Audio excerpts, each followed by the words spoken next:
Making some jump pads with my EUC. First I started off with some yoga blocks I got from Amazon. They were less than $5 a piece. Jump pads cost about $100 and they are 3D printed. Well, I don't have a 3D printer, but I am a CNC guy. I have a Shapeoko, and I have moved files from Thingiverse, 3D files, over to my CNC programming software called Vectric Aspire. And so you can move 3D files from Thingiverse into your CNC software and CNC them as long as there's no undercuts or anything. The only problem I have is my CNC bits are only an inch cut depth. And this is 3 inches thick. So I managed to make it work, but I had to pull my bit out quite a bit, and the top of my router still bumped some of the foam. But the thing about this foam is it's so soft. It's very giving and forgiving on the machine, and it didn't hurt anything. And once I got the rough cut of my pads cut out of the blocks, I actually paused the program, which raises the bit up and moves it back away from the part. And then I took a knife while this was still taped down on the table. I just took a knife and cut off about an inch deep, inch and a half deep recesses around the part that I was machining to get that away from my router. So, no, this isn't the best way to do this. In fact, you can even draw on your blocks and probably use a bread knife or something to kind of saw through them, or even a saw. The only thing is you want a lot of surface area to stick your Velcro to. You don't just want the shape of your pads. You also want a thin section sticking out from your pads so that you have more Velcro room. So I'll show you how I pulled in the files. First I made a model the size of this block. Okay, then I went to Thingiverse, found some pads that I liked, and imported them into my software. And it shows the pads in the model and the material size that I have. It shows the pads being way too large. No way they'll fit on this model here. But then all I have to do is shrink the size of the model to make it fit within my workpiece. So I ended up with some small pads. I think this is 6 by 9 block here. So my pads can't be any more than, if I want to make a whole set out of one block, then they can't be any more than 6 inches tall. And that's what I did. It's for a small EUC for my 14-year-old grandson. So he doesn't need big pads. And the EUC is going on a Gotway M Super version 2. It's almost 10 years old. I think it's a 2015 wheel. And it's not even made for pads. But you'll see how they look at the end of this video. So let's get to work. Okay, so the first thing I want to do is open my 3D capable CNC software. In this case, I'm using Vectric Aspire. And I've already done this before, so it should retain my information, but I'll go through it real quick. I'll try not to spend too much of time on this, because it'll be pretty boring for a lot of people. But if you do CNC, then this may be very helpful. So I'm going to create a new file, and my yoga block, this is going to be a single-sided job. My yoga block is 9 inches long. It's 6 inches wide or high and 3 inches thick, and this will all be done in inches. My Z0 position will be on the surface of the material and in the center for my XY0. Your resolution doesn't need to be super high, but I picked the very high setting and hit OK. Alright, now my material block is the size of my yoga foam block. And I want to go down to the bottom here to the modeling tab. And I will use the folder import a component or a 3D model. But first, I'm getting ahead of myself. I need to have a 3D model. So what I did is I went to Thingiverse and I typed in EUC pads in the search bar, and I come up with all kinds of different EUC pad designs. There's a lot of different 3D printer files for EUCs now, but I went to J.D. Bergen's collection and borrowed some from him. So a huge shout out to J.D. Bergen. We appreciate you. Now he's got two different files in this folder, one with the slits and one without slits. So I picked the ones without the slits. And you have a couple of options. You can either download all his files, or you can go down in somewhere and just pick the ones you want right here. Files. So here's the files, and I didn't want the slits. I wanted the called Flexi Back and Flexi Front, no slits. So I just went over here and downloaded these files. Okay, so those will be in my downloads folder, which are already here. So Flexi Back and Flexi Front.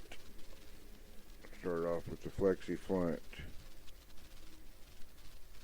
Okay, if you'll notice, these are 184 inches tall, so I'm not needing that. I'm looking for, I know my block's only 6 inches wide, and that's how tall I'm going to make these. So I'm going to change this number here and leave XYZ ratio locked. I'm going to change this to, say, 5.5. That way I still have room to fit on my block. 5.5 inches and hit apply. Oh, now our block shows up. I don't know where it was before. Okay. Now, you don't want to mess with any of these or any of these, because you can move your model around in space and never get it straight again and end up having to start all over. So I like to use these orientation buttons. And make sure your snaps are on. Snaps, these are your snaps button. Make sure they're on. And you can drag this model down to where it rests at the very bottom of our yoga block, because this red wireframe here is our actual yoga block. I click on this button here and I raise it down, stop it right on the bottom of that block. So we move our part down till it snaps to the bottom, and then we can hit OK. Alright, now our part's right in the middle of our yoga pad, and which we don't want that. So I can select the yoga pad and switch to the Z position. Select the yoga pad over here on the left. You click on it once and hold down the alternate key, and it will only allow you to slide it perfectly horizontally or perpendicular from the place it's in now.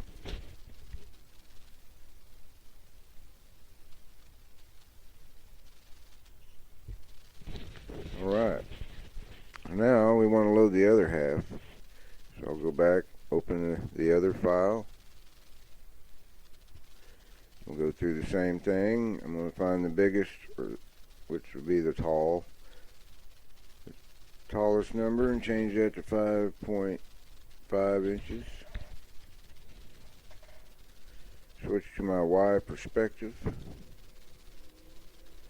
and raise this up till It's sitting on the bottom of my block right there. And hit OK. Okay, now when this next page opens up, as you can see, our parts are overlapped on it with each other. Looks pretty weird. So now you select the part that we just imported, click on it again, hold the Alt button and slide it to the right.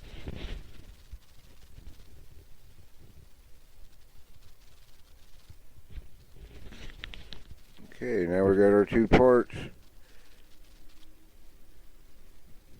They look good.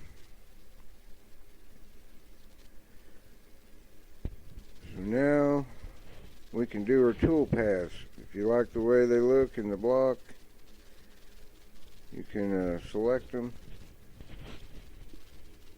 Hold down the control key to select more than one. And we've got them both selected. I'm going to open up my tool paths. Okay. Now the first thing I want to do is a rough 3D tool path. Like I said, I've done this before, so it will remember the tools that I selected last time. So material thickness, all this is set up, material set up. Oh, you can change your model position right here.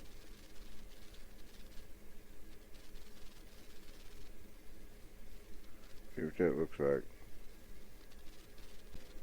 In this case, I have my gap above my model and 0 gap below my model. And since these pads are so thick and I barely have enough room on my machine to machine them, I made sure my clearance was very low. So my safety clearance is only 0.1 inches, and my plunge rate is from 0.1 inches. I never move my bit more than 0.1 inches above the material. So that's our material setup. Now it's going to ask us for the tool, which I chose for both roughing and 3D machining. I chose a 1/4 inch end mill, 3 flute end mill. I figured I'd better share my tool info. It's a 3 flute carbide end mill, and I made my path depth at 0.7 since it's such soft foam. My step over is at 50%. My spindle speed was 20,680 RPMs, a feed rate of 100 inches per minute, and a plunge rate of 50 inches per minute. And in this case, I'm machining the whole material boundary offset of 1/4 of an inch. That way it'll completely take off all of the material. Roughing strategy, I picked Z leveling, roster, and X with no profile. I like to ramp my plunge moves. Even though this is foam, it probably isn't necessary, but I always ramp them. At 3 inches. So I hit calculate. Now we have our 3D roughing tool path. I'm going to preview the tool path. We're looking at it from the side view.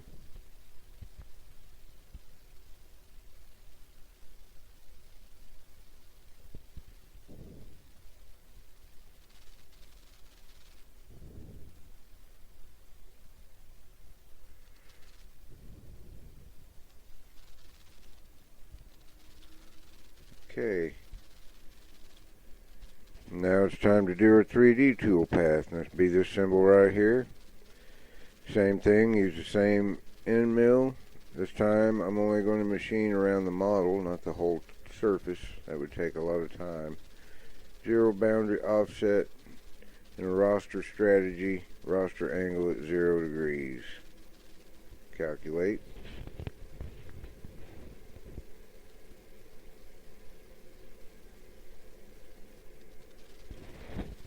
and preview the visible toolpath.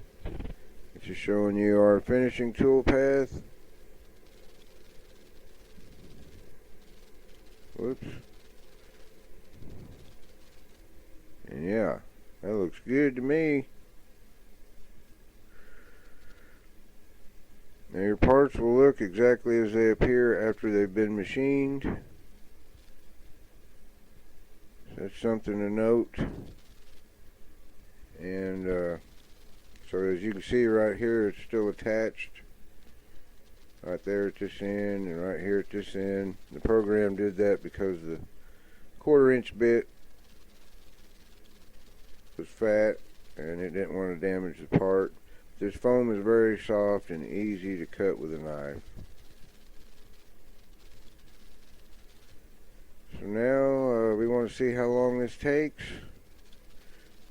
According to this, it's going to take 1 hour and 16 minutes. It's 15 minutes in the last time I run this program.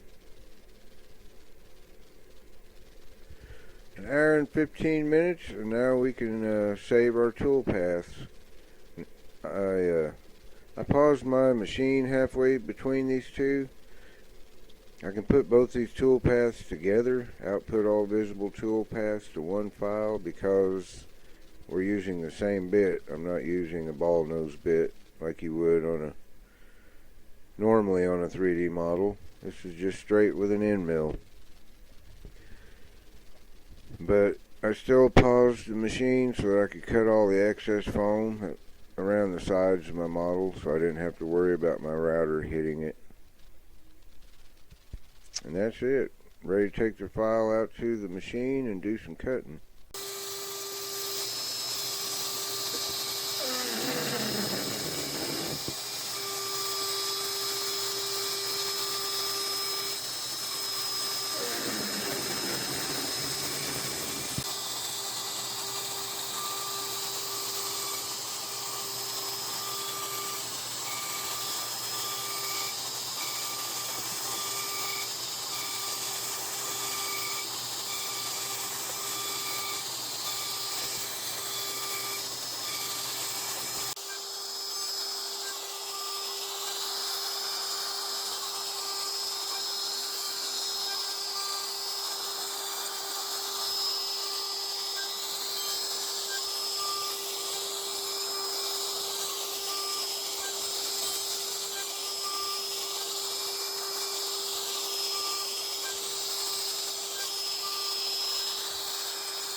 There they are. They're pretty soft, so they don't rip. I think I'm going to cover them in duct tape. Alright, time for me to finish up this video finally.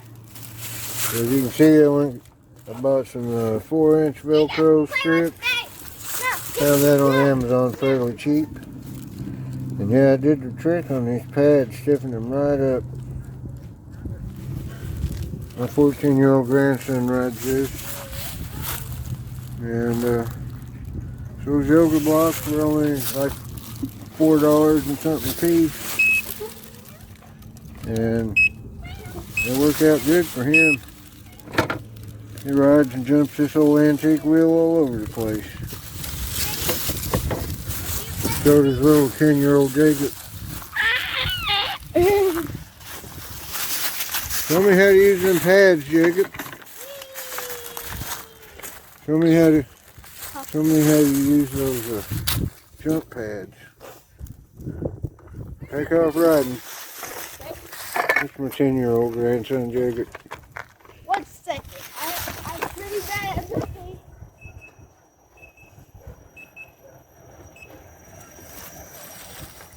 You like those pads, Jakey?